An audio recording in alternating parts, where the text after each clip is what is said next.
Di dalam Al-Quran Allah berfirman, فَإِذَا جَاءَ وَعْدُ أُولَاهُمَا بَعَثْنَا عَلَيْهِمْ عِبَادًا لَنَا أُولِي بَأْسٍ شَدِيدٍ فَجَاسُوا خِلَالَ الدِّيَارِ وَكَانَ وَعْدًا مَفْعُولًا.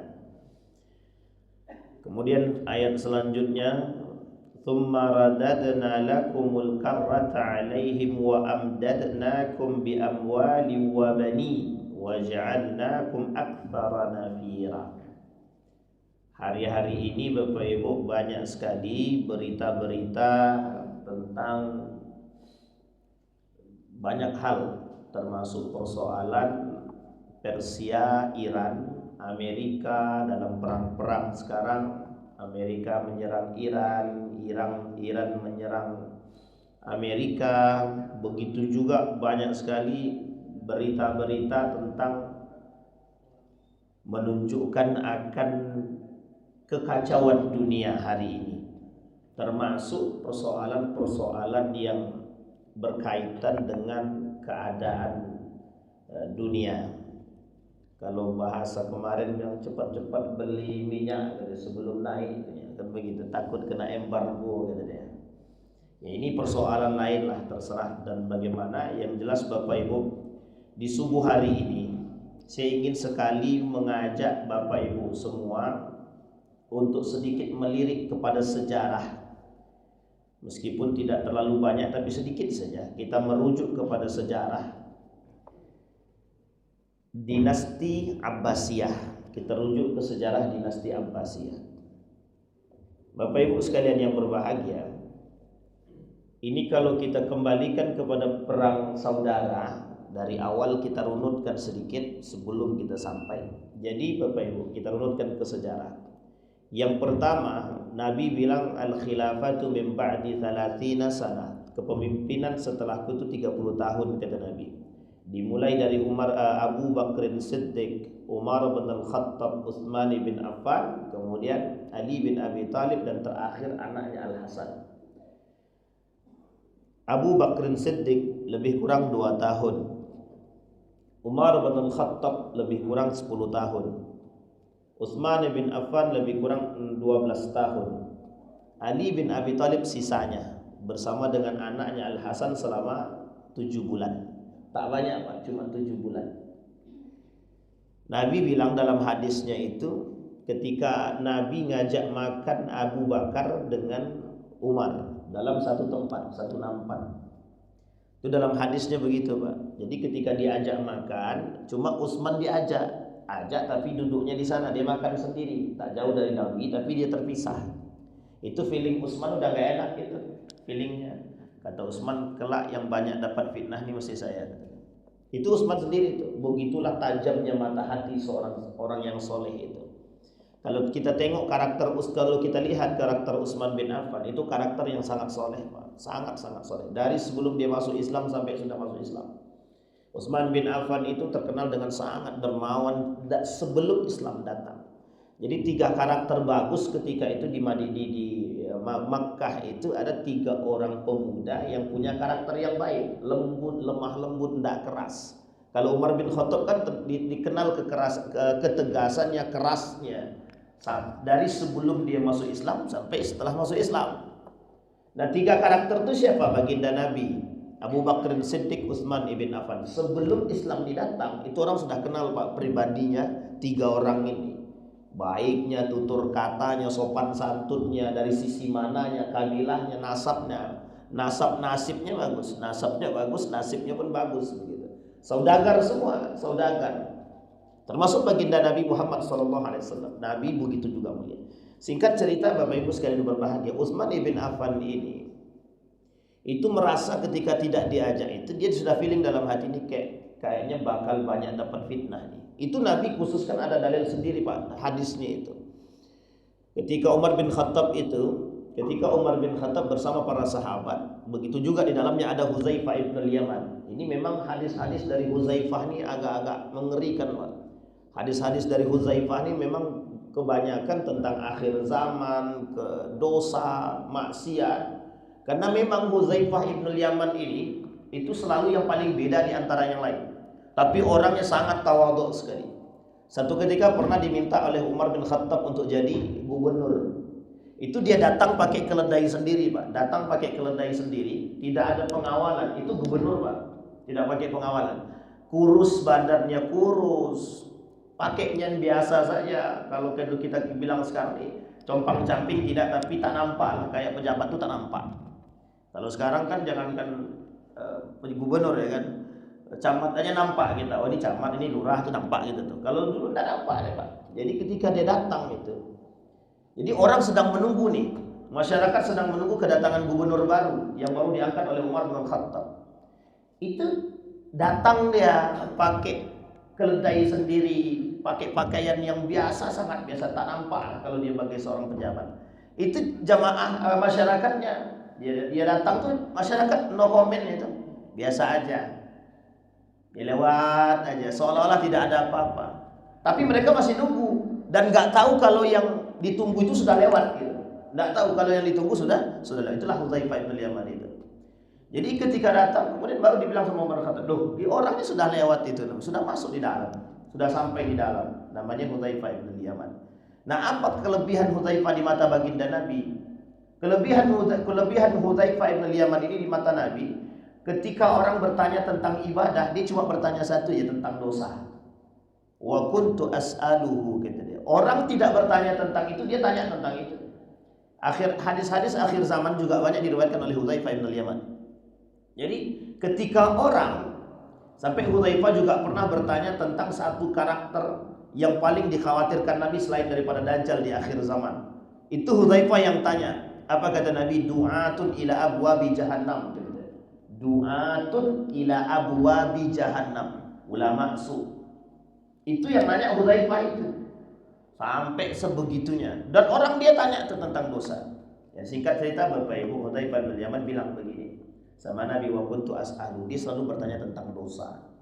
Dia tanya tentang ini, itu dan lain sebagainya, kehancuran. Itu kelebihan Hudzaifah. Maka dia termasuk orang yang paling berbeda di antara yang lain. Jadi Bapak Ibu, Nabi. Jadi kata Hudzaifah itu begini. Ketika Nabi bilang ada pintu, babun dalam hadis tersebut tentang Umar bin Khattab. Kalau terbuka pintu ini, maka akan mengalir fitnah. Kalau terbuka pintunya akan mengalir fitnah. Tapi selagi pintu ini tertutup, maka fitnah itu tidak akan keluar. Tahu Bapak Ibu apa kata para sahabat? Siapa pintu itu? Dijawab sama Hudzaifah bin Yaman, wa huwa Umar bin Khattab. Itu dia Umar bin Khattab. Jadi pasca wafatnya Umar bin Khattab, itu benar Pak, terjadi itu fakta itu Pak. Pasca wafatnya Umar bin Khattab itu 6 bulan kepemimpinan Utsman ibn Affan, 6 bulan kepemimpinan Utsman ibn Affan itu semua rakyat mencintainya Pak. 6 bulan akhir setelah kepemimpinan, di akhir kepemimpinan 6 bulan bukan 6 bulan ya, 6 tahun. 6 tahun terakhir kepemimpinan Utsman ibn Affan semua fitnah keluar Pak. Mulai dari fitnah pembuatan Al-Qur'an, tuduhannya membuat Al-Quran, mengada-ngada atas Al-Quran, membuang ayat-ayat Al-Quran, itu pada mata Utsman. Karena ketika itu penulisannya, pengumpulan ayat Al-Quran itu, tadwinul Quran itu pada masa Utsman bin Affan. Meskipun idenya pada Umar bin Khattab, ijtihadnya Umar diberikan kepada Abu Bakar. Dan itu terhenti ketika Abu Bakar melakukan perperangan terhadap para kaum-kaum yang tidak mau, orang murtad, yang tidak mau bayar zakat, nabi palsu dan lain sebagainya. Terputus Pak, terhenti. Pada masa Utsman bin Affan, pada masa Umar bin Khattab itu ekspansi. Keluar Pak, perpanjangan perluasan wilayah, termasuk termasuk salah satu di antaranya penaklukan Palestina itu pada masa Umar bin Khattab. Itu tidak bisa dipungkiri Pak. Sampai Umar sholat di depan gereja dan dibuatkan masjid khusus namanya Masjid Umar bin Khattab. Dan itu kelebihan Umar, perluasan wilayah, ekspansi. Tapi pada masa Utsman bin Affan itu kelebihannya satu Pak, tadwinul Quran, al-jam' wa tadwin. Pengumpulan ayat-ayat Al-Quran dan dibuat atau dijilid. Jadi satu. Nah, sehingga oleh sebagian kalangan Utsman minta begini, semua ayat-ayat Al-Quran, semua kalau bahasa kita itu dialek-dialek yang tidak sejalan itu jangan dipakai, jangan dikumpulkan. Dibuatkan saja untuk kota masing-masing. Tapi untuk keseluruhan umat ini dibuat satu model Diambillah dialektika yang paling bagus, namanya dialektika Quraisy. Maka ini disebutkan dalam hadis Nabi. Kata Nabi, Al-Quran itu diturunkan ala sab'ati ahruf. Jadi Al-Quran ini diturunkan 7 huruf. Itu pernah Umar berkelahi dengan sahabat Nabi yang lain. Ditariknya. Fa'akhadha bijanabihi. Biasalah Bapak Ibu, kalau Umar itu kan sudah paham kita karakternya. Sedang sholat Pak, dibacain surat. Loh kok suratnya nggak sama ya Pak? Dialeknya kok nggak sama dengan yang dibacakan Nabi kepada Umar. Selesai sholat, langsung ditariknya Pak. Leher baju ini, dikiranya orang ini mengada-ngada, dibawa ke hadapan Nabi. Dijawab sama Nabi, aqra'uka hakadha wa aqra'uhu hakadha. Dua-duanya betul. Ini salah satu menunjukkan dalil tentang bahwa Al-Quran itu oleh Nabi diturunkan, oleh Allah diturunkan ala 7 huruf, ala sab'ati ahruf. Itu ikhtilaf para ulama makna sab'ati ahruf 7 huruf itu apa? Satu diantaranya dialektika. Dialektika. Artinya Bapak Ibu, bahasa Arab itu dipilih. Di antara sekian banyak suku Arab itu dipilihlah yang terbaik, namanya Quraisy. Itu oleh Utsman difilter Pak, difilter. Nggak bisa semua dialektika itu masuk jadi satu, nggak bisa. Maka difilterlah, diambillah dialek terbaik, itu namanya Quraisy. Jadi satu. Itu jadi fitnah. Dan ayat-ayat Al-Quran yang dihapus ada. Dulu ada satu ayat namanya asy-syaikhu wasy-syaikhatu idza zanaya. Tentang berzinahnya orang tua. Itu ada ayatnya Pak. Berzinah orang tua. Nah kalau orang tua-tua yang sudah tua berzinah dia, itu bagaimana hukumnya? Maka diambillah hukum umum. Maka diambil hukum umum itu, baik tua baik muda, itu kalau mereka berzina harus dapat cambukan. Maka disebutlah, dibuatlah secara umum diambil. Apa namanya? Az-zani waz-zaniyatu. Kan begitu. Az-zani waz-zaniyatu fajlidu kulla wahidin minhum mi'ata jaldah. Itu diambil secara keumuman. Jadi yang mau tua kek mau muda dia, kalau berzina harus dicambuk dia Pak. Berbeda lagi ketika dia sudah menikah atau selingkuh. Itu lain lagi ceritanya, itu hukum sendiri. Nah Bapak Ibu sekalian yang berbahagia, itu pada masa itu banyak sekali persoalan. Pokoknya persoalan Quran ini kompleks Pak masalahnya. Dapat datang pada Utsman bin Affan, karena Utsman dia tuduhan itu kepada Utsman Pak. Bayangkan Bapak Ibu, di akhir hayatnya Utsman bin Affan itu apa yang terjadi? Demo Pak, orang-orang dari Mesir. Ada tukang hasutnya, ada orang yang tidak suka dengan Utsman bin Affan. Apa fitnah keduanya? Nepotisme, korupsi, nepotisme terhadap Utsman bin Affan dalam sejarah itu. Apa yang terjadi Pak? Demo orang Pak, datang ke rumah Utsman. Bapak Ibu tahu Utsman bin Affan ketika dalam rumahnya sedang pegang apa? Baca Al-Quran, sedang pegang Al-Quran dan sedang baca Al-Quran. Jadi Utsman bin Affan itu sedang baca Quran, sedang pegang Al-Quran Pak dalam rumahnya. Di demo sama orang yang datang dari Mesir. Orang dari Mesir ini dihasut, yang menghasutnya ada. Apa hasutannya? Bahwa Utsman ini disebut dengan orang yang sudah tidak benar, sesat, melakukan kerusakan, penipuan segala macam. Banyaklah fitnahnya Pak. Akhirnya apa yang terjadi? Apa kata mereka? Tukang demo nih, wahai apa kata dia? Bukan pemberontak. Wah, pokoknya inti ini. Orang yang zalim, turunlah engkau dari jabatanmu. Utsman bin Affan bilang, aku tidak akan melepaskan pakaian yang sudah Allah anugerahkan. Karena dia tak salah, dia tahu. Utsman ini orang baik Pak, sangat baik sekali. Apa yang terjadi ketika Utsman bilang begitu, tidak mau, mereka keluar Pak. Mereka masuk ke dalam rumah Utsman bin Affan, mereka tusuk Utsman bin Affan. Ini ikhtilaf dalam sejarah tentang penusukannya. Yang pertama mengatakan ada 3 orang yang masuk. Masuk pertama, dicekiknya leher Utsman bin Affan. Ketika dicekik leher Utsman bin Affan, Utsman pingsan Pak, pingsan. Dikira Utsman wafat, dia keluar Pak. Ternyata Utsman tidak wafat. Masuk yang kedua.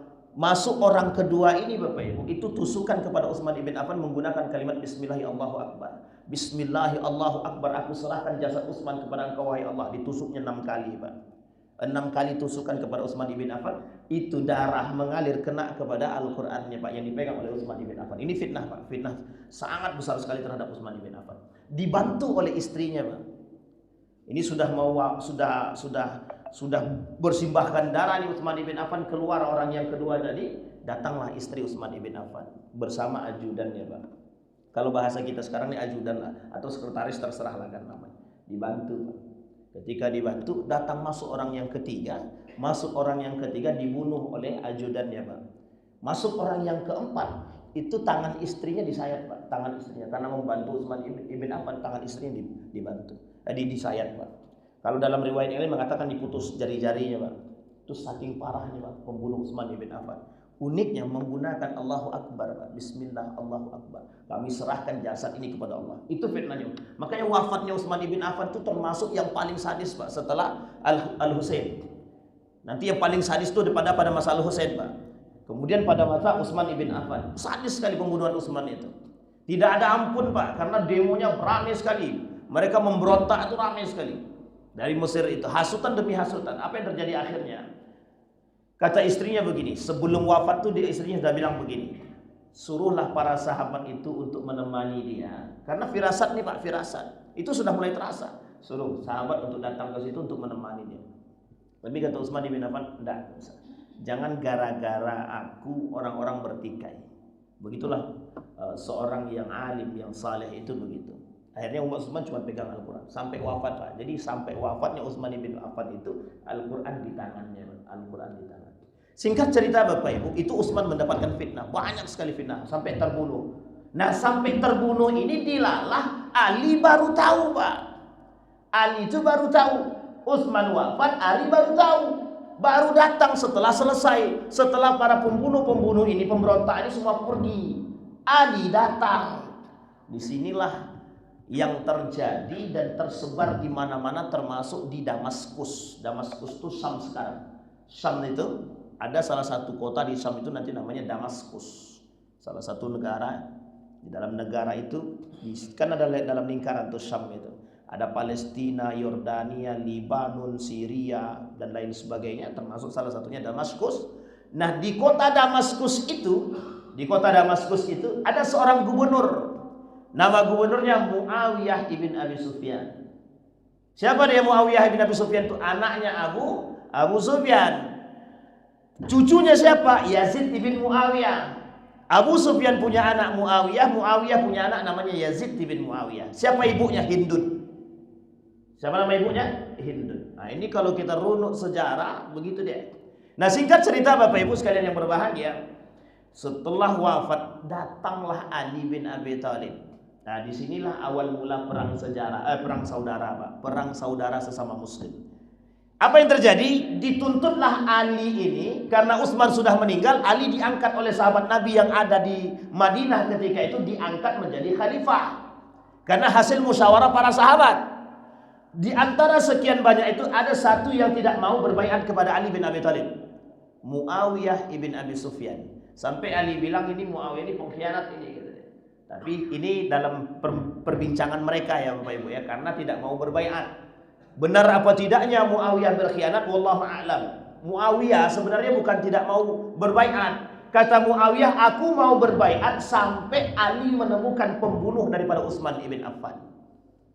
Jadi kalau dibilang dinasti Umayyah ini sisi Utsman, nanti dinasti Abbasiyah sisi keluarga Nabi.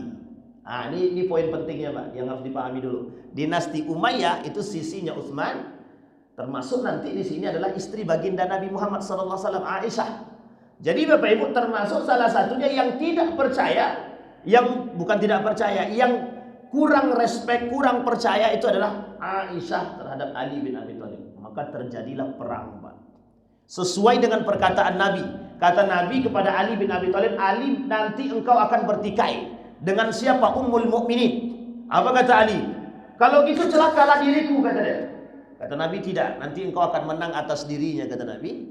Maka ketika engkau menang atas dirinya, tempatkan ia di tempatnya dan kemudian dia Ali pindah. Nanti kita lihat Pak, betul enggak seperti itu? Betul Pak. Setelah wafatnya Utsman ibn Affan diangkat Ali bin Abi Thalib Pak. Termasuk salah satunya yang tidak setuju itu adalah Aisyah. Jadi Aisyah nuntut sama Pak, sama dengan Muawiyah tuntutannya. Apa tuntutannya dengan Muawiyah itu? Harus tahu pembunuhnya Utsman itu siapa. Ali bukan tidak mau mencari, Ali tidak tahu siapa pembunuhnya dan dia sudah cari tahu orang-orang pembunuhnya itu sudah berangkat ke Mesir Pak. Sudah pada pergi ke Mesir. Dan tidak lagi di situ. Ada pemberontak-pemberontak beberapa orang yang diketahui. Tapi Ali kan tidak mau tiba-tiba. Kalau Ali bunuh sembarangan, itu dosa juga. Dosanya dosa besar Pak. Bukan Ali tak tahu. Bukan Ali tak pintar. Bukan Ali tak mengerti. Ali tahu Pak. Kalau asal bunuh, maka akan menimbulkan mudarat yang lebih besar. Maka di sini Ali mencari tahu. Tapi tak lama berselang waktu, Aisyah itu berperang dengan Ali bin Abi Thalib. Nama perangnya perang Jamal namanya. Berperanglah Ali dengan Aisyah. Ini perang saudara pertama, Pak. Perang saudara pertama sekali terjadi pada masa Ali bin Abi Thalib. Namanya perang Jamal dengan Aisyah. Jadi Nabi berperang dengan Aisyah. Tidak ada pertumpahan darah. Ada yang mengatakan ada pertumpahan darah, tapi mayoritas ulama, lebih banyak ulama mengatakan tidak ada pertumpahan darah. Singkat cerita, bukan selesai sampai di situ. Ketika Ali menang atas Aisyah, Aisyah ditempatkan di Madinah, Ali pindahkan. Ini cikal bakal ya Pak ya. Ali pindahkan kerajaan itu, khilafah itu, kepemimpinan Ali dari Madinah ke Kufah. Bapak Ibu tahu Kufah itu di mana? Irak sekarang. Irak sekarang. Nah, jadi di sini nanti akan kelihatan Bapak Ibu, persoalan Syiah itu akan kelihatannya di sini. Akan kelihatannya dari sini. Nah, nanti kita lihat. Singkat cerita Bapak Ibu sekalian yang berbahagia. Apa yang terjadi? Ali bin Abi Thalib pindahkan kepemimpinannya di daerah Kufah, Irak, Babilonia pada masanya, Mesopotamia pada masanya. Negara yang pernah berkuasa pada masanya, namanya Babilonia. Nah, itu jangan dipotong-potong bahasa itu, Babilonia. Nah, singkat cerita Bapak Ibu sekalian yang berbahagia, apa yang terjadi? Muawiyah ibn Abi Sufyan tidak mau berbaiat kepada Ali bin Abi Thalib sampai Ali tetap menemukan pembunuhnya, Pak. Akhirnya Muawiyah tidak mau berbaiat.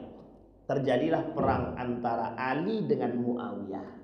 Salah satu sebab pemicu pertempuran Ali dengan Muawiyah adalah ketidakpercayaan Muawiyah terhadap Ali bin Abi Thalib.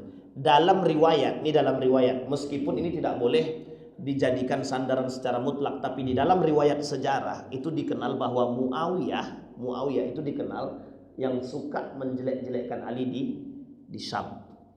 Jadi kepemimpinan Muawiyah kan di Syam, gubernur. Nah di sana itu Pak, itu dia suka menjelekkan Ali bin Abi Thalib. Nah, nanti ada permintaan Al Hasan itu salah satu syaratnya Pak.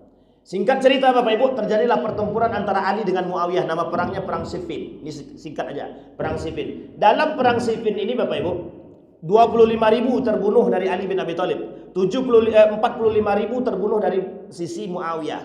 Menang siapa kira-kira? 45.000 yang terbunuh dari sisi Muawiyah, 25.000 yang terbunuh dari sisi Ali bin Abi Thalib. Dari sini yang menang siapa? Ali Pak. Tapi unik Pak, Muawiyah itu cerdas Pak. Muawiyah itu namanya aja panglima perang Pak. Mantan panglima perang, jadi gubernur. Strateginya jelas Pak. Ngerti dia Pak, tahu Pak apa kata Muawiyah. Melalui sahabat Nabi yang ada di pihak Muawiyah itu, diangkatlah Al-Quran, diikat di tombak, namanya arbitrase tahkim namanya Pak.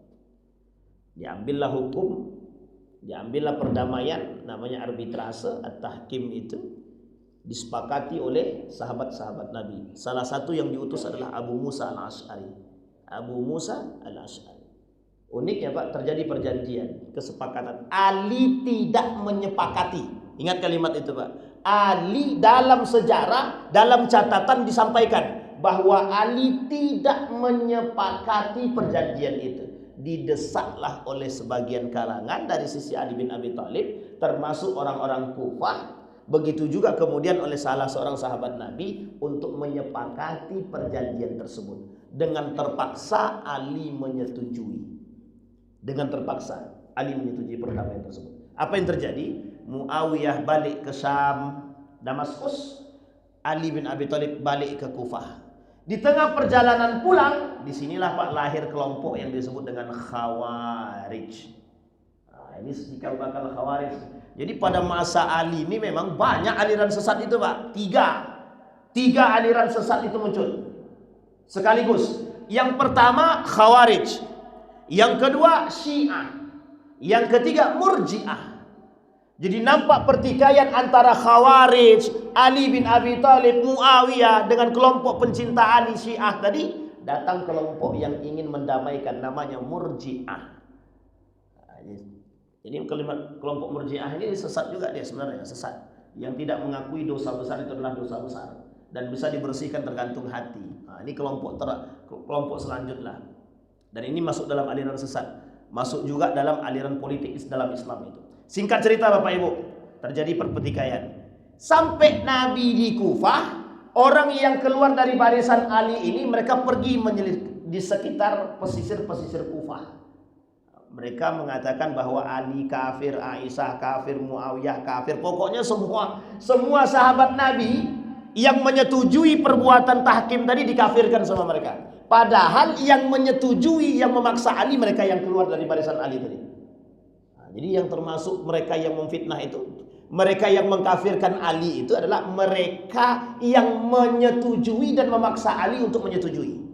Coba bayangkan Pak, setelah terjadi perjanjian Ali disalahkan, keluarlah mereka dari barisan Ali, cikal bakal kelompok Khawarij. Nah, apa yang terjadi? Singkat lagi ceritanya Bapak Ibu, kita singkatin aja nih. Ini panjang sekali kok ceritanya. Singkat cerita, Ali kemudian sampai di Kufah dapat berita bahwa orang-orang yang Khawarij ini melakukan pembunuhan secara brutal, yang tak sejalan dengan mereka, yang tidak kembali kepada Quran dan Sunnah, yang tidak mengambil hukum dengan Quran, bunuh. Dibunuh, main bunuh-bunuh aja. Mending kalau bunuhnya biasa Pak. Jadi ada cerita bahwa sedang hamil seorang laki-laki dengan istrinya sedang hamil, itu dibunuh di tempat Pak. Gara-gara ditanya tentang persoalan tahkim. Dijawab sama dia, Ali lebih tahu dan lebih cerdas daripada Anda, katanya. Dibunuh di tempat Pak. Suaminya dibunuh, istrinya dibelah di perutnya, dibunuh dulu, dibelah perutnya, diambil janinnya pun dibunuh. Itu Khawarij Pak pada masanya Pak. Sadis itu Khawarij itu Pak. Apa yang dilakukan oleh Ali bin Abi Thalib? Dibabat sama Ali semua orang-orang Khawarij itu Pak. Di perbatasan Harurah dibabat sama Ali, dihabisi. Jadi ini sejarah perang, namanya perang Nahrawan namanya. Ada perang namanya perang Nahrawan, perang antara Ali dengan kaum Khawarij. Dalam sejarah itu dihabiskan, ada 2 riwayat setidaknya. Yang pertama dihabiskan sama Ali, tidak disisakan. Yang kedua disisakan 10 orang. Nah 10 orang yang disisakan ini Bapak Ibu, itu sebenarnya bukan disisakan, lari tunggang langgang. Nah, ini nanti cikal bakalnya ada yang masuk pada perang, ada yang masuk pada Karbala dan lain sebagainya Pak. Singkat cerita Bapak Ibu sekalian yang berbahagia, di sini Bapak Ibu, di sini itu nampak sebenarnya yang Syiah itu bukan Iran. Syiah itu bukan Iran. Syiah itu adalah Irak. Jadi cikal bakal lahirnya Syiah itu bukan di Iran, tapi di Irak. Irak itu di mana? Kufah. Kenapa kok bisa di situ? Ada sejarahnya, ada Pak. Deklarasi mereka secara resmi itu terjadi pada masa dinasti Abbasiyah. Jadi ketika dinasti Umayyah ini Pak, ketika Ali bertikai dengan Muawiyah, kan Ali dibunuh oleh Ibnu Muljam. Setelah perang Nahrawan itu Ali dibunuh oleh Ibnu Muljam. Ibnu Muljam itu hafal Quran, dalam satu riwayat dikatakan hafal Quran Pak, mengerti Al-Quran dia. Tapi yang dibunuhnya adalah keponakan Nabi sekaligus menantu Nabi. Coba bayangkan Pak, saudara Nabi, sepupu Nabi, menantu Nabi. Nah, bayangkan tuh, yang dibunuh itu, yang sudah dapat jaminan masuk surga yang dibunuh Pak. Bayangkan cara pembunuhnya sama Pak, membunuhnya seperti Utsman ibn Affan. Singkatnya Bapak Ibu sekalian berbahagia, naik Al-Hasan. Al-Hasan cuma 7 bulan mendamaikan Pak, diserahkan kepada Muawiyah. Setelah diserahkan kepada Muawiyah, Al-Hasan diracun Pak. Al-Hasan diracun. Kemudian di masa kepemimpinan dinasti Umayyah terjadi pertikaian yang besar Pak.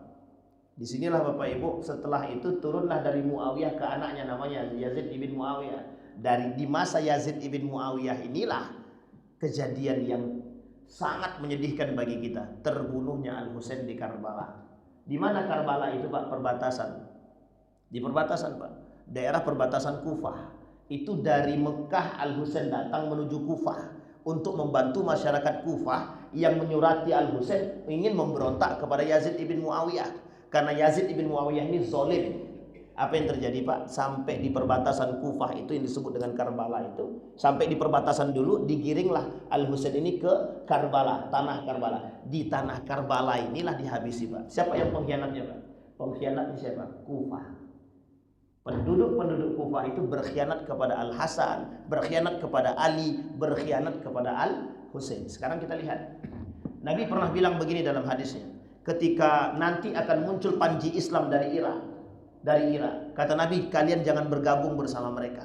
Tahu alasannya Pak? Alasannya banyak sekali pengkhianat-pengkhianat di Irak itu, di Kufah itu pada masanya. Maka Nabi kata Nabi jangan bergabung dengan mereka.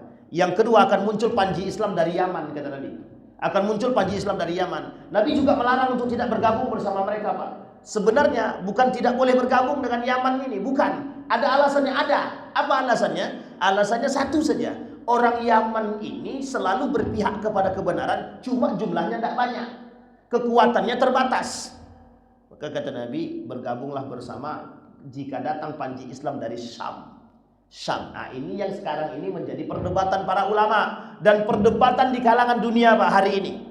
Siapa yang disebut dengan panji Islam yang muncul dari Syam itu siapa? Apakah dari Syria? Apakah dari Libanon? Apakah dari Yordania yang masih ada cucu Nabi di situ, cicit Nabi di situ? Ataukah dari Palestina? Ataukah datang dari Damaskus? Ini diperdebatkan, tapi karena Nabi hanya memberikan isyarat itu Syam. Syam itu daerah sekarang itu, Palestina dan sekitarnya. Ada Syria, ada Libanon, Yordania dan lain sebagainya, termasuk Damaskus, Pak. Singkat cerita Bapak Ibu sekalian berbahagia. Di sini saya ingin katakan Bapak Ibu, persoalan Persia dengan Babilonia. Babilonia itu adalah Irak sekarang. Persia adalah Iran sekarang. Iran ini baru berubah menjadi Syiah itu baru-baru ini Pak. Belum lama Pak. Kalau kita lihatkan ke sejarah itu belum lama. Kapan itu lebih tepatnya? Itu lebih tepatnya pada masa dinasti Safawiyah. Jadi dinasti Safawiyah ini dinasti apa Pak Ustaz? Dinasti Safawiyah ini Bapak Ibu, begini ceritanya. Dulu di Irak itu cikal bakal Syiah di Irak, dinasti Abbasiyah. Dinasti Abbasiyah ini keluarga Nabi. Diambillah kerajaan dinasti Umayyah ini secara paksa. Diambil secara paksa oleh dinasti Abbasiyah terhadap dinasti Umayyah. Dinasti Umayyah di mana? Di Syam, Damaskus. Dinasti Abbasiyah di mana? Di Baghdad, pusat kotanya. Di mana Baghdad itu Pak? Kufah Pak, Irak sekarang. Jadi Irak nih sekarang. Disinilah mereka deklarasi Syiah. Jadi Syiah itu deklarasinya di situ. Jadi cikal bakalnya Syiah itu bukan di Iran, tapi di Irak. Dulu Persia ini, Iran ini, sebelum datangnya dinasti Safawiyah, mereka semua masuk dalam kategori Sunni. Dan banyak melahirkan ulama-ulama Sufi pada masanya. Nah, banyak Pak, makanya nanti ada kaitan erat antara Syiah dan Sufi. Jangan tersinggung, ini sejarah cuma sejarah. Ada kaitannya antara Syiah dengan Sufi. Arti kaitannya begini, pada masanya dinasti Safawiyah itu, salah satunya adalah banyak sekali ketika itu untuk menyamakan perbuatan antara Sufi dengan Syiah itu. Jadi kalau ada yang mengatakan tradisi-tradisi Sufi itu dianggap tradisi Syiah, pada masanya dalam sejarah ada beberapa, tidak semua tapi ada, itu dalam sejarah. Nah sekarang kita lihat Pak, kita lihat dulu. Ketika Andalusia ini dihabisin, dibabat Pak, di bumi hanguskan oleh siapa? Mongol. Ada namanya kerajaan Mongol. Nah kerajaan Mongol ini membunuh umat muslim Abbasiyah itu tidak pakai pandang bulu Pak. Saking sadisnya Mongol itu Pak. Sadis Pak, Mongol itu sadis. Matanya sipit. Matanya sipit orang Mongol itu. Asia. Orang Asia. Maka Bapak Ibu sekalian berbahagia, singkatnya Bapak Ibu sekalian berbahagia, ketika ada Daulah Abbasiyah ini dihabisin. Nah, yang menyebabkan Daulah Abbasiyah ini habis Bapak Ibu, selesai itu karena kerajaan-kerajaan kecil di sisi Abbasiyah ini mereka memisahkan diri dari dinasti Abbasiyah. Disinilah dinasti Abbasiyah jadi lemah, termasuk salah satunya cikal bakal dinasti Safawiyah namanya. Ada namanya kerajaan Safawiyah. Baik, kita lihat Pak. Di Baghdad itu setelah 1258 Mongol itu sudah menghabisi Mongol menghabisi Abbasiyah. Ketika setelah terjadi disebabkan kehancuran Abbasiyah itu, salah satu sebabnya adalah perpustakaan terbaiknya kita itu dihabisin. Jadi pada masa Mongol itu bukan hanya manusia yang dimutilasi, Sampai kertas-kertas, Pak, buku-buku pun dihabisinnya, Pak, dibakarnya, Pak, dihabisinnya segala macam, dibuangnya. Ini sejarah, Pak, dalam sejarah. Nah, singkat cerita Bapak Ibu, lahirlah dinasti Safawiyah. Nah, dinasti Safawiyah ini nanti itu juga lahir daripada ada satu kelompok namanya Syiah. Syiahnya Fatimiyah. Nah, namanya Syiah Fatimiyah. Nanti pembagian Syiah itu belakangan aja lah. Tapi yang jelas sekarang itu lahir kelompok Syiah di Iran, Persia. Ya, jadi Bapak Ibu, dinasti Safawiyah ini adalah dinasti kecil yang keluar daripada barisan Abbasiyah, ada dengan alasan sederhana. Apa alasannya? Alasannya adalah kalau seandainya sistem Abbasiyah ini adalah sistem kepemimpinan monarki, kapan kami kerajaan-kerajaan kecil yang ada di sekeliling Abbasiyah ini bisa menjadi raja, bisa menjadi kuat? Akhirnya apa yang terjadi? Mereka memisahkan diri. Banyak kerajaan-kerajaan kecil yang memisahkan diri, termasuk salah satunya Safawiyah. Lahir nanti Safawiyah itu. Nah, singkat cerita Bapak Ibu sekalian berbahagia, pada saat itu Persia ini, Iran ini itu dihuni oleh kelompok Sunni, bukan kelompok Syiah. Jadi yang pertama kali Syiah itu yang mana?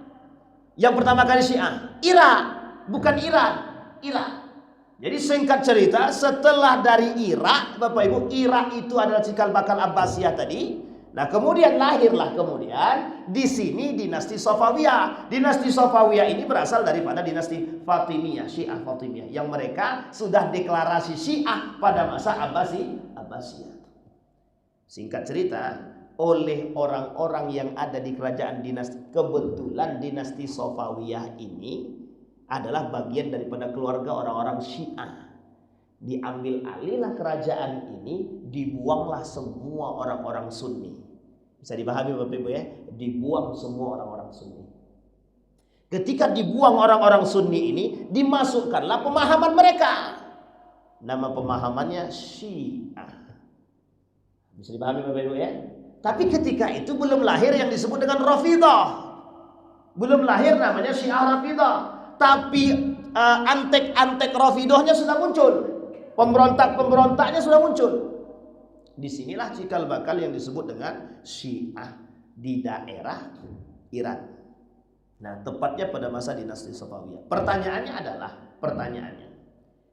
bagaimana hari ini kok bisa Syiah itu berkembang pesat, difasilitasi oleh kerajaan, difasilitasi oleh khilafah yang disebut dengan dinasti Safawiyah.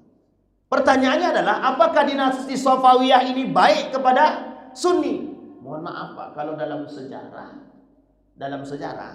itu pembantaian yang mereka lakukan terhadap Sunni, pengusiran secara brutal. Setiap yang masih ada di Persia itu orang-orang Sunni, ulama-ulama Sunni diusir Pak, diusir. Ada yang balik ke Irak, ada yang keluar dari kota Persia tersebut dan lain sebagainya, negara Persia.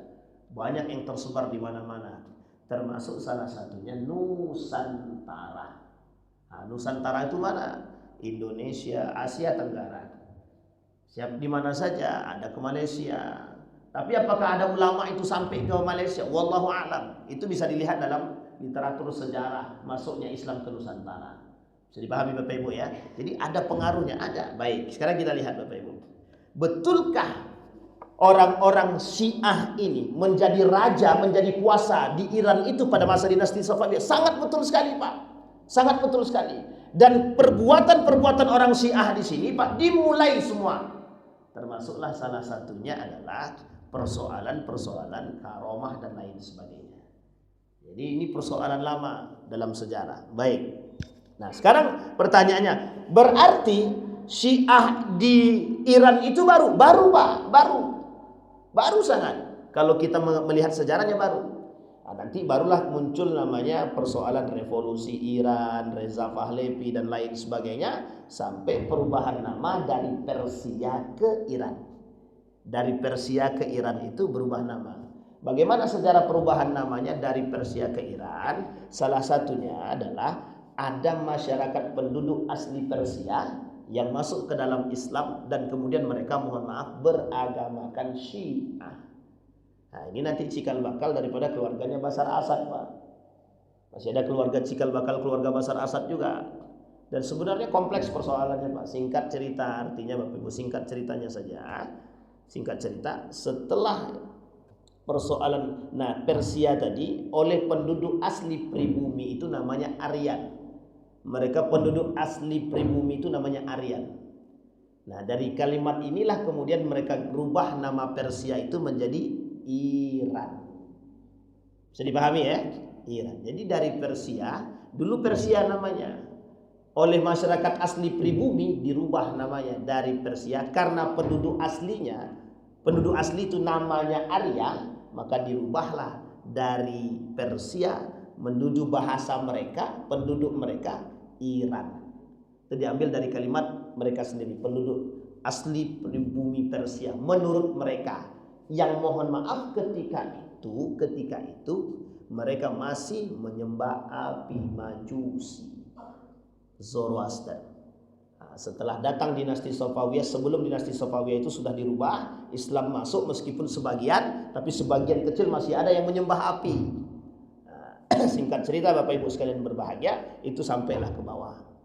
Jadi kalau orang hari ini mau melihat Iran itu dari satu sisi, kita harus lihat juga dari sisi yang lain. Kalau orang sekarang bilang Persia itu, Iran itu kenapa dia kuat hari ini? Nah, ini satu sisi yang harus kita lihat, kita buka secara jujur. Persia itu pernah berkuasa pada masanya. Cuma dalam sejarah harus diakui, paling kuat pada masanya Babilonia. Nah, Babilonia ini Irak tadi, Mesopotamia tadi. Ada seorang raja namanya Nabukadnezar. Nabukadnezar ini terhadap orang Yahudi itu dijadi budak-budak. Dijadikan budak orang Yahudi itu, dijadikan budak di kerajaan, di dinasti Babilonia itu, di kerajaan Babilonia itu dijadikan budak. Akhirnya budak-budak Yahudi ini meminta bantuan kepada Persia, berkhianatlah kepada Babilonia, dia masuk kerjasama dengan orang-orang Persia. Persia itu sangat menginginkan kemenangan atas Babilonia. Terjadilah perperangan antara Persia dengan Babilonia, yang kelak dimenangkan oleh siapa? Yang pada akhirnya dimenangkan oleh siapa? Persia. Atas pengkhianatan siapa? Pengkhianatan Yahudi. Jadi Yahudi yang bekerja di Babilonia berkhianat kepada Babilonia, kerjasama dengan Persia. Disinilah cikal bakal kenapa di Persia Iran sekarang ada kampung khusus untuk orang Yahudi. Nama kampungnya Isfahan. Nah, itu khusus untuk orang Yahudi, Pak. Jadi di Iran itu ada dua tempat yang memang diisi banyak orang Yahudi. Satu namanya Teheran, kota Iran, ibu kotanya. Yang kedua namanya Isfahan. Di Isfahan ini Bapak Ibu itu nanti akan lahir pengikut Dajjal 70.000. Pengikut Dajjal lahir di Isfahan ini 70.000 pengikut Dajjal. Di Teheran sudah ada orang Yahudi. Tapi ada dalil yang lain, hadis yang lain mengatakan begini. Kata Nabi akan muncul panji Islam itu dari Khurasan. Khurasan itu di mana? Iran sekarang. Khurasan itu di Iran. Tapi kata Nabi dalam hadis yang lain, akan datang Dajjal dari arah timur. Yakhruju ad-Dajjal yakhruju ad-Dajjal bil masyriq. Akan keluar Dajjal itu dari arah timur. Diperketat Pak oleh Nabi dalam hadis yang lain, wahwal Khurasan, dan dia dari Khurasan. Khurasan itu mana? Iran sekarang. Nah, jadi sekarang nih Pak, perputaran, mohon maaf, ini kalau kita mengambil gambar hadis-hadis Nabi tadi, kita lihat Yahudi ada di situ. Sekarang penduduk Isfahan itu yang Yahudinya lebih kurang 15.000. Dari 15.000 masih menunggu berapa banyak? Untuk mencukupi 70.000. Masih kurang berapa? 55. Nah 55 ini kira-kira bisa langsung begitu datang? Tidak Pak. Kalau nunggu lahir masih panjang Pak. Tapi bagaimana? Ada satu teori mengatakan begini. Ketika nanti Israel ditaklukkan, Israel dihabiskan, kemana larinya orang-orang Yahudi yang ada di Israel? Salah satu tempat larinya adalah Iran. Ini teori Pak. teori. Betul atau salahnya wallahu alam. Tapi dari sinilah pemahaman teorinya, Pak. Bahwa nanti ketika Israel itu ditaklukkan, di bumi hanguskan, kemana larinya orang-orang Yahudi? Mereka akan pindah ke sini. Dalam makna yang lain, arti 70.000 itu bisa saja itu makna kiasan. Apa bagaimana maksudnya makna kiasan itu? Akan banyak nanti orang-orang Yahudi yang lain bergabung bersama Yahudi Isfahan. Yahudi yang ada di Isfahan. Ketika mereka bergabung dengan Yahudi Isfahan, disinilah jumlahnya banyak orang Yahudi yang akan menjadi pengikut Dajjal. Bisa dipahami Bapak Ibu ya? Antara Isfahan dengan Khurasan itu tidak jauh, Pak. Tidak jauh. Nah, tapi bagaimana dengan hadis Nabi yang mengatakan bahwa akan lahir panji-panji Islam dari Khurasan? Memang banyak Pak ulama-ulama kita nih, Turmuzi, ya, Imam Al-Bukhari itu bukan dari Arab itu Pak, bukan orang Arab dia itu, tapi orang-orang Persia. Orang Persia. Persia dalam arti kata pada masanya Iran sekarang. Bisa dipahami Bapak Ibu ya? Nah, pertanyaannya muncul Pak, kok bisa panji Islam lahir dari situ? Nah, disinilah kemudian Bapak Ibu, kalau boleh kita mengatakan satu sisi, jadi antara munculnya panji Islam dengan Dajjal itu nanti jaraknya jauh Pak, cukup jauh, kata para ulama cukup jauh. Artinya lahir dulu mana? Panji Islamkah yang lahir duluan atau Dajjal duluan? Panji Islam dulu Pak. Kalau kita lihat hadisnya, panji-panji Islam dulu datang. Bisa jadi, kata mereka, berarti bisa jadi itu adalah kemenangan Islam sekarang. Ada yang memprediksikan Islam akan menang, Iran akan menang atas Amerika. Itu terlepas daripada kebenaran, ini adalah prediksi. Yang memprediksi itu pakar politik. Mereka katakan nanti Iran akan menang atas. Nah ini sejarah. Kalau betullah Iran akan menang atas Israel dan Amerika, ada satu hadis Nabi yang mengatakan hancurnya dan kemerdekaan Palestina. Apa kata Nabi? Dalam hadisnya itu, nanti ketika Palestina merdeka, maka Yasrib akan hancur. Yasrib itu Madinah sekarang Pak, akan hancur. Ketika Yasrib hancur, akan terjadi penaklukan Konstantinopel, kata Nabi. Hadisnya sahih. Fathu Konstantinia. Ketika Konstantinopel itu Turki sekarang. Ketika Konstantinopel sudah ditaklukkan, akan lahir yang disebut dengan perang Malhamatul Kubra, perang besar, gitu ya. Inilah ulama hari ini, begitu juga para pakar politik dan geopolitik, pakar geopolitik mencoba mentafsirkan makna Nabi tersebut, hadis Nabi tersebut, di mana letaknya dan mencari titik temunya, Pak. Artinya kalau kita lihat sekarang, kalau Bapak Ibu katakan, ada orang mengatakan Syiah itu pernah membantai Sunni, itu kita tidak pernah. Tidak, kalau kita bilang begini, tidak salah. Dalam sejarah memang begitu. Dalam sejarah ya, kita bicara sejarah, memang begitu. Tapi pertanyaannya, apakah ada kemuliaan Persia? Sangat banyak kemuliaan Persia itu. Bahkan ada yang mengaitkan dengan ayat yang tadi kita bacakan di awal. Akan muncul kelompok yang mengatakan kepada dunia, di mana ketika Anda diam, mereka berani. Hari ini terbukti kan? Yang berani sekarang terhadap Amerika dan Israel siapa? Cuma Iran. Tapi pertanyaannya, lah kok bisa? Iran itu berbeda dengan Sunni, Syiah berbeda dengan Sunni. Nah, kalau kita boleh pandang satu sisi, jangan pandang Syiahnya dulu, pandang sama-sama Islamnya dulu. Yang kedua, Iran dia punya masa kejayaan pada masanya, yang disebut dengan ketika itu Persia menang atas Babilonia, kerajaan yang besar. Artinya Bapak Ibu, Iran punya darah kemenangan. Bisa dipahami ya, darah kemenangan. Yang ketiga, tidak bisa dipungkiri. Apa itu Ustaz? Renaissance namanya. Kejayaan Islam, lahirnya ilmuwan-ilmuwan muslim dari dua tempat. Satu Iran, yang kedua Irak. Ilmuwan muslim berkucuran lahir ketika itu. Dari mana? Iran, Irak. Ini ilmuwan muslim Pak. Jadi kalau kita bicara ilmuwan muslim, itu lahirnya dari dua tempat ini. Kalau kita lihat, ada nggak yang lahir dari Arab Saudi? Nggak ada Pak. Arab Saudi itu mohon maaf Pak ya, mohon maaf. Arab Saudi itu belakangan datangnya Pak. Kapan datangnya Arab Saudi itu? Setelah, mohon maaf ya, setelah terjadinya perang dunia pertama antara Inggris dengan Turki Utsmani. Baru lahir Saudi itu Pak. Jadi Saudi itu baru lahir, Hijaz, Mekah, Madinah sudah lama. Sampai di sini bisa dipahami Bapak Ibu ya. Jadi kita lihatnya di situ antara Syiah dan Sunni. Jadi jangan dulu kita cepat-cepat dibenturkan persoalan Syiah dan Sunni ini dulu, meskipun banyak sekali yang tidak sependapat, itu biasa. Tapi kita perlu merujuk sejarah untuk membuka kacamata agar kita bisa lebih berpikir lebih baik. Sejarah tidak bisa dilupakan, Pak.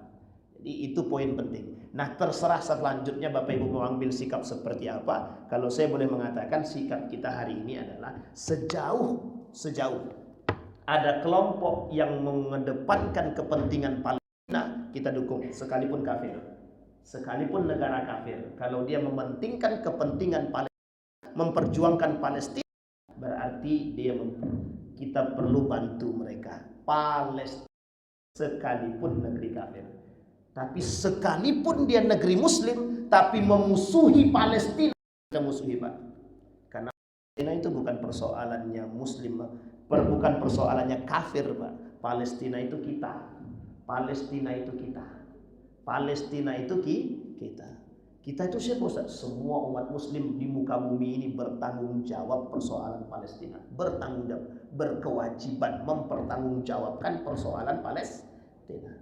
Jadi tidak bisa kita tutupi bahwa kepentingan-kepentingan itu pasti ada. Makanya pakar geopolitik bilang sumber masalah perpecahan dunia itu disebabkan satu tempat, Palestina.